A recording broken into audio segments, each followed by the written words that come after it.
action. Hello, boys and girls. This is the course of environmental science, which is meant for BTech third year and fifth semester.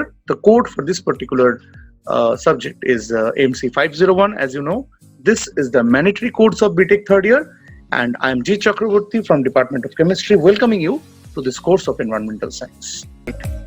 So before going into the details of the lecture, let us see the video which comes right away.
Now, as you people have seen the video, and we can predict that what the topic of the lecture is.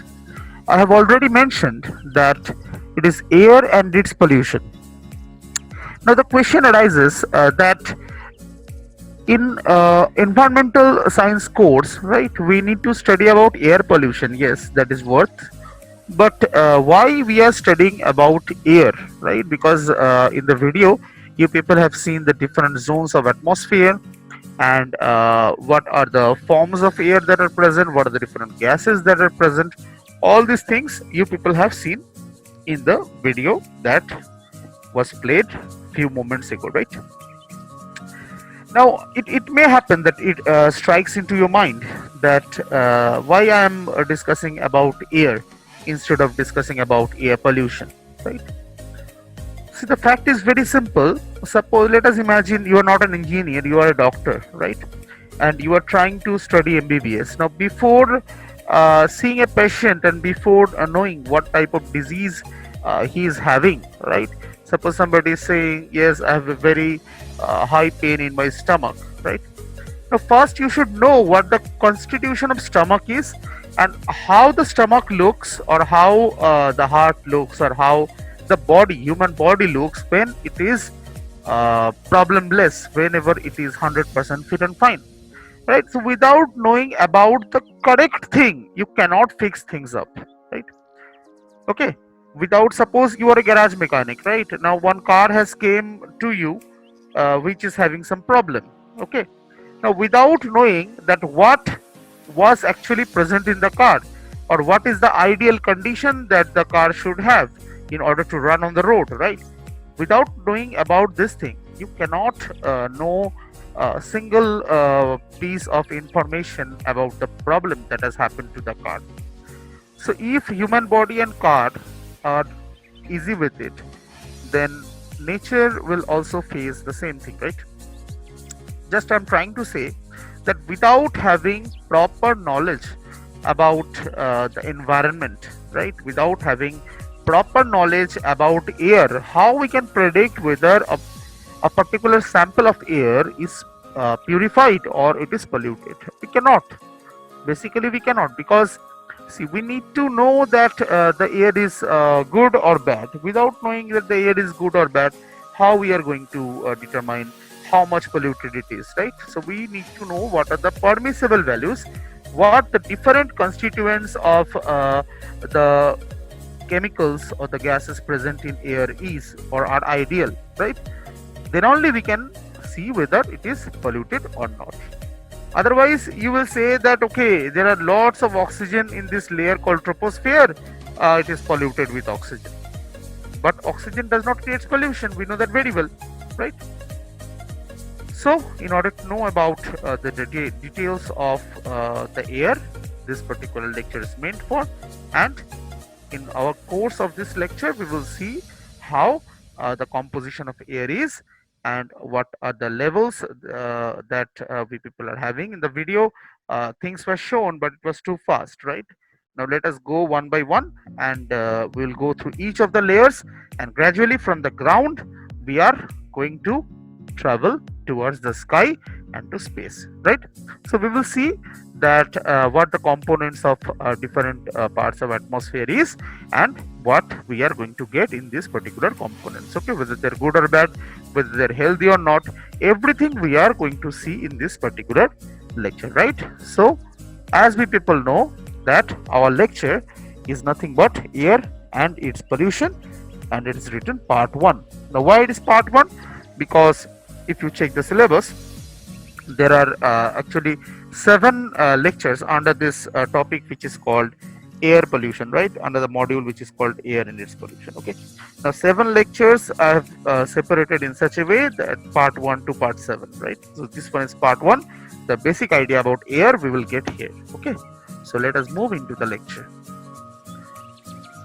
Now as you people know that moving into the lecture, first we need to see the lecture highlights, that what are the basic things that are present in the lecture, about which we'll be getting some good information or some good knowledge, right? So the first topic that we people are having here is nothing but the layers of atmosphere. Okay, we need to see what atmosphere is. We need to see what different parts of atmosphere are there, and what are the different layers of atmosphere that we are having. Okay, we will see that. After that, the first layer of the atmosphere is troposphere. It is already, we can predict from this particular end. So we'll have the details of the troposphere. Then we will move into the stratosphere, followed by mesosphere and thermosphere. Finally, tropopause and menopause. Okay. Now there's a suspense about exosphere. So let us go into the lecture details and see where exosphere is. Right. So layers of the atmosphere. Here we come. See, atmospheric structure is the first point. Okay. Now, atmospheric structure means, see, there are basically four zones into which our Earth is divided, right? One is atmosphere, that is sphere of air. Second one is lithosphere, that is sphere of land. Third one is hydrosphere, that is sphere of water, and the fourth one is biosphere, that is sphere of living organisms, right? Now, you people may think that I have never seen water body in the form of a sphere. I have never seen land in the form of a sphere. I have never seen any organism in the form of a sphere other than the stomach of Bengalis, right? And I have never seen air like a sphere also. But the fact is, why it is called atmosphere, lithosphere, hydrosphere? Because air present in Earth, which is actually sphere, right? Though Earth is not a complete sphere, but it is considered to be a sphere. Okay, so basically the thing is layer of air, which is actually a sphere, that is Earth, right? Layer of water on Earth, layer of land on Earth, right? That's why it is called so. Okay, so let us move into the layers of the atmosphere and the atmospheric structure. If we see in details, we see that the first one in which we people are living right now, I am sitting here and you people are sitting wherever we are, that is nothing but the troposphere. Okay, lowest layer of Earth touching the ground is called troposphere, right? Now it starts at the Earth's surface, that is the land where we are standing or sitting, right? And it extends up to 8 to 14.5 kilometers high, that is 5 to 9 miles. Okay, now you may think that why it is 8 and 14.5. See, the sea level, right, the level of Earth or the level of land, height of land is not same everywhere. Whenever you are moving towards ocean, it goes down, and whenever we are moving towards mountains, higher altitudes, then it goes up, right? So accordingly, the troposphere layer also, it will vary in kilometers in height, right? And its height is about 8 to 14.5 kilometers, right? The part of the atmosphere is the most dense. Yes, large amount of air is present here, and almost all weather is in this particular region, right? So whenever we are leaving the troposphere, we'll get no weather, and we'll get very less density of the gases that we are having, right? Of the air that we are having. Okay, right? This was the troposphere, the first part. Let us move to the second part, that is the stratosphere.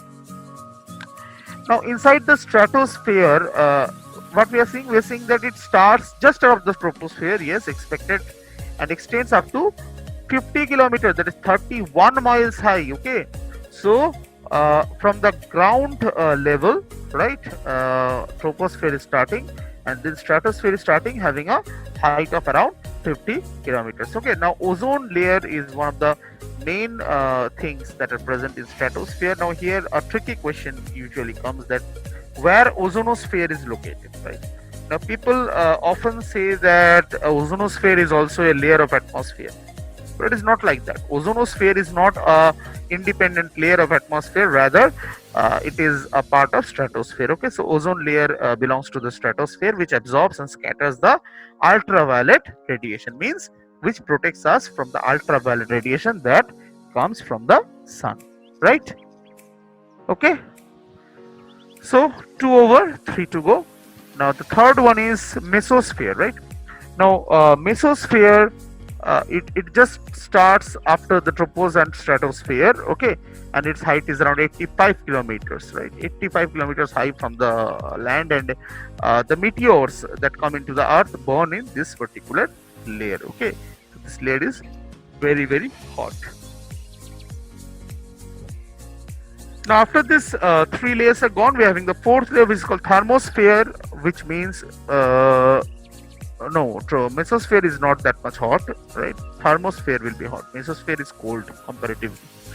Now, from thermosphere, the temperature increases. Okay, so when we'll study in detail, we'll see about the variation, right? Thermosphere will start above the mesosphere around 600 kilometers high, and aura and satellites occur in this particular layer. So, whenever a satellite is rotating around Earth, it is actually residing in the thermosphere, right? After the thermosphere, there's a full and final outer layer of the atmosphere, which is called ionosphere, right, or exosphere. There are two names, either ionosphere or exosphere. Now, the exo word comes from exit. Okay. Also, the thermosphere has another name that is called magnetosphere, because different type of attraction or the gravity is corresponding to this particular layer. Okay. So let us move into the ionosphere back. It is abundant layer of electrons and ionized atoms. Yes, it is called ionosphere because lots of atoms are present in this, lots of ions are present in this particular area, and its height is around 965 kilometers, right? And it contains mesosphere, thermosphere, and different parts. Okay. Now this is a very dynamic region. It grows and shrinks based on solar conditions, and has different sub-regions, right? So it will grow big, it will grow small, right, in accordance to its nature. And it is critical link in the chain of sun earth reaction. Yes, radio communications are possible in for this particular region. Without this region, radio communication would not have been possible, number one. Number two is this is the layer which the sun rays directly strikes when the sun rays reach earth, right? So the solar radiation on is getting absorbed in this particular layer. Okay, so this was all about the 5 layers of the atmosphere. See, it is also called exosphere, right?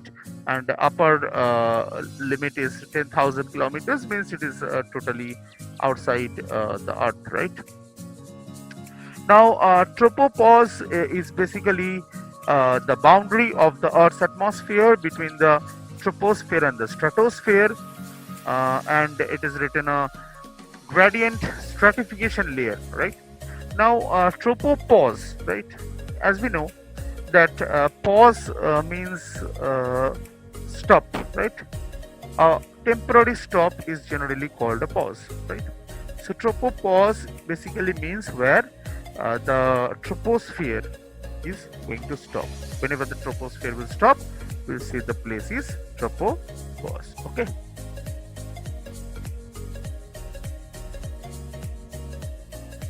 And the mesopause is the region where the mesosphere and the thermosphere actually collides, right? Or the place where the mesosphere ends is called the mesosphere. Okay, sorry, mesopause, right?